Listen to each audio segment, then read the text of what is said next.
As a mother, you want to know whether your child will be accepted, whether people will look at the behaviors and see it as part of who he is, or will they shy away from it. My name is Laura. My son's name is Elias. We call him Eli, and he's 4 years old. Since he was about 18 months old, we could see speech was a little behind, eye contact was a little hit and miss. We got him into early intervention, and they diagnosed him with autism. The first thing I thought was, how is my son going to get along in the world? Will people like him? Will people understand him? But I don't see it as a negative. I just see it as like a different way of being, a different neurotype. It's just how he was born. You know, my little one is nearsighted. To me, it's like you go to the doctor, you get a diagnosis, and then you're like, okay, and then you work with it. It's just the way it is.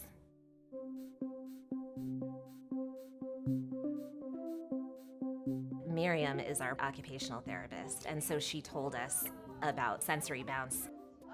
Sensory Bounce Therapy is a program that we created for kids with any disability. It tends to be mostly kids on the autistic spectrum, and we give them a natural play environment to do therapy, and so that we can build social skills and motor skills and processing skills in an environment that seems typical and natural for children to learn and grow in. All people, me, you, everybody needs to be able to process the environment in order to function. What happens with kids with sensory processing difficulties is the information is either coming in too strong or not strong enough. So the goal of sensory integration therapy is that we help these children by inputting the information in a way that they can slowly learn to process it so that their functional output becomes better. For him, it's just all fun all the time, and he doesn't feel as though he's getting any kind of therapy. When Eli first came to me, he had a terrible fear of anything that moved. He wouldn't step on a step stool, he wouldn't go on a swing, he wouldn't go on a slide. When he comes here, he tries things that he might not necessarily feel comfortable trying at the playground or at school or at the park with other kids. He was terrified of the largest slide we have at the park near our house, and now he goes down it by himself, which we never thought would happen.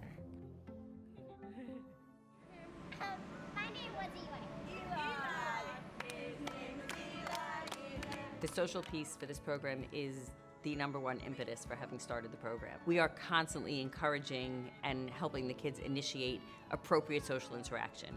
There's value to having children of all different personalities who communicate all different ways together in one space. Being around other children like this gives him an opportunity to practice his social interactions. And for kids with autism, sometimes it's as simple as, it's my turn, it's your turn, or hi, my name is. And the people here can help him interact with the other children the way that he wants to, but maybe doesn't know how.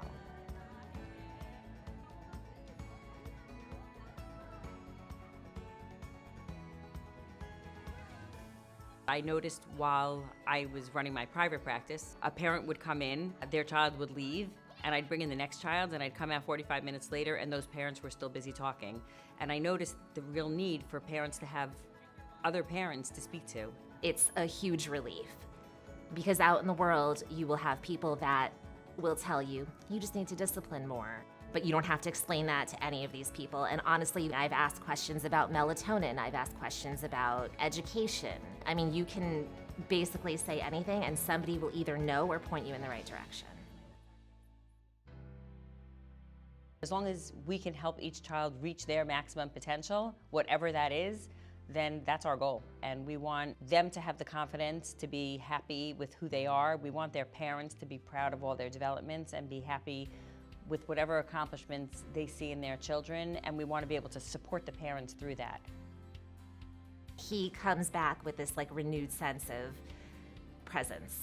So cool! I don't forget that I am lucky with who my son is as a person. Before Eli was diagnosed, we had people say, oh, but he's so friendly, he's so affectionate, he can't possibly be autistic. That's not true. I'm not sure what people expect to see, but this is it. I mean, this is what it looks like.